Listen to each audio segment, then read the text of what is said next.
So I want to ask you something real quick. When's the last time you canceled plans and felt relieved? Not bad about it. Not guilty. Just relieved, because I've been there. And I think a lot of you have too, and most of us just call it introversion and move on. But I don't think that's always what it is, because there's a difference between choosing to be alone and being addicted to it. And most people who are in that second category have no idea they're even there. And that's what this video is about. Not loneliness in the obvious way, not I have no friends. Loneliness. I mean the quiet kind. The kind that looks like a personality. The kind you've romanticized so hard that it started to feel like freedom. Spoiler, it's not always freedom. And I want to show you exactly why. So let's get one thing straight first.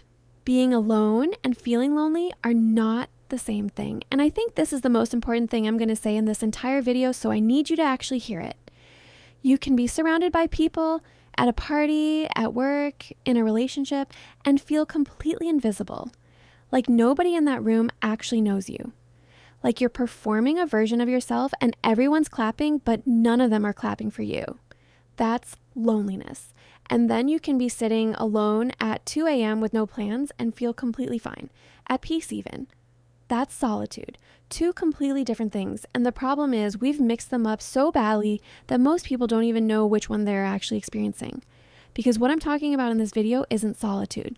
Solitude is healthy. Solitude is necessary. The greatest thinkers, artists, writers in history needed solitude to create anything real.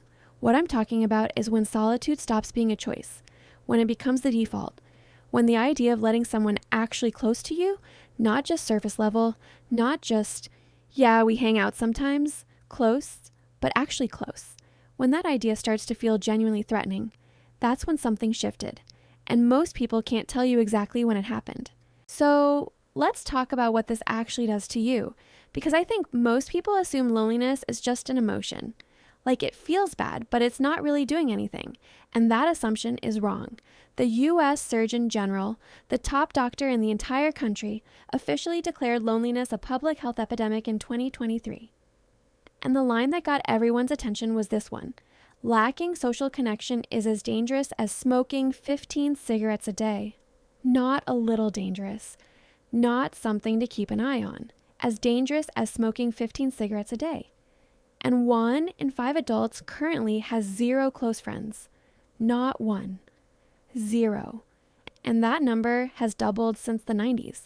But here's the part that actually got to me. 30% of people aged 18 to 34 report feeling lonely every day or several times a week. Not occasionally. Not sometimes. Every day.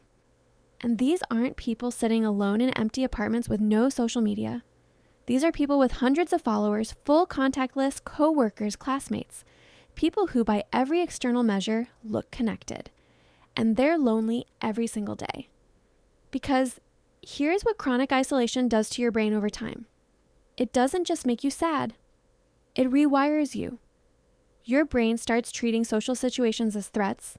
Every interaction becomes something to survive rather than something to enjoy. And so you avoid them. And the avoidance feels like relief. And the relief reinforces the avoidance. Psychologists call it avoidant personality. Your brain has literally learned that people are dangerous and solitude is the reward. And the longer that loop runs, the harder it is to break. Not impossible, just harder. And here's the thing. The world isn't exactly pushing you to fix that. Because if you open TikTok right now, you're going to find an entire ecosystem built around making isolation look like the smartest choice you could make. Lone wolf content. Sigma male edits. I cut off everyone and my life got better videos. The whole idea that the most enlightened version of you is the one that needs nobody, and it's everywhere. It's been repackaged as discipline, as focus, as knowing your worth. And I get why it resonates, because a lot of us have been genuinely hurt by people, betrayed by friends, let down by people we trusted.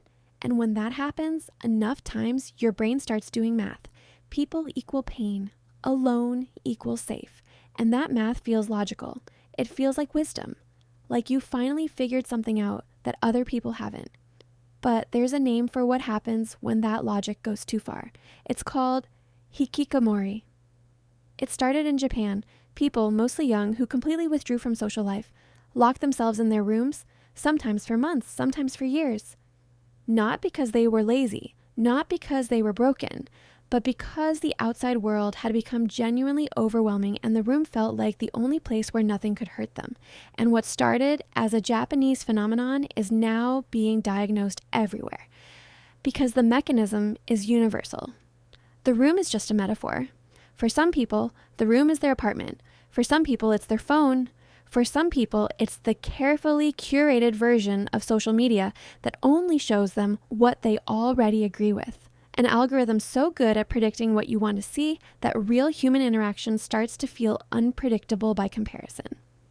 Sherry Turkle, a researcher at MIT, calls it being alone together. We're more connected than any generation in history, and lonelier than almost any generation in history, because what social media gives you isn't connection. It's the feeling of connection. It's fast food for your social brain, enough to stop the hunger, not enough to actually feed you. And the film Her isn't science fiction anymore. It's just slightly ahead of schedule. I'll be honest with you for a second. I used to think I just didn't fit in with people.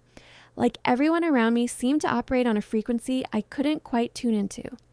They cared about things that felt shallow to me. Conversations felt surface level. I'd leave social situations feeling more drained than when I came in. So I stopped going, I stayed home, watched movies, and honestly, it felt great at first. No drama, no disappointment, no having to perform for people who didn't really get me anyway. But here's what I didn't realize was happening. Every movie I watched instead of going out was teaching my brain something. Every time I chose the couch over the plans, my brain logged it, filed it away, started treating people as optional, and the longer I did it, the harder it became to go back. Not because people got worse, because I got more comfortable in the absence of them, and I'd convinced myself that this was growth, that I was just someone who valued depth over quantity, that I was different, maybe even a little more self-aware than most. But if I'm being real with you, I was just scared. And staying home was easier than finding out if people would actually like the real version of me. So here's where I land on all of this. I'm not going to tell you to go out and make friends.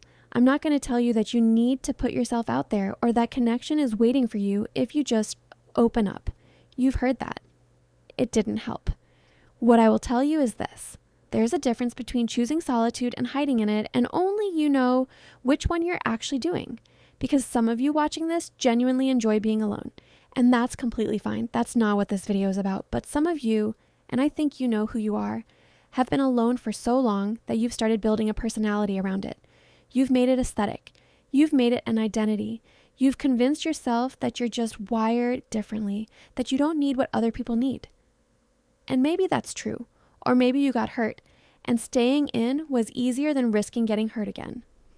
And one week became 1 year, and now the idea of actually letting someone in, not following them on Instagram, not texting occasionally, but actually letting them see you, feels like too much. And I get that. I really do. But here's the thing about human connection that no lone wolf TikTok will ever tell you. It's the only thing that's irreplaceable. You can replace a job.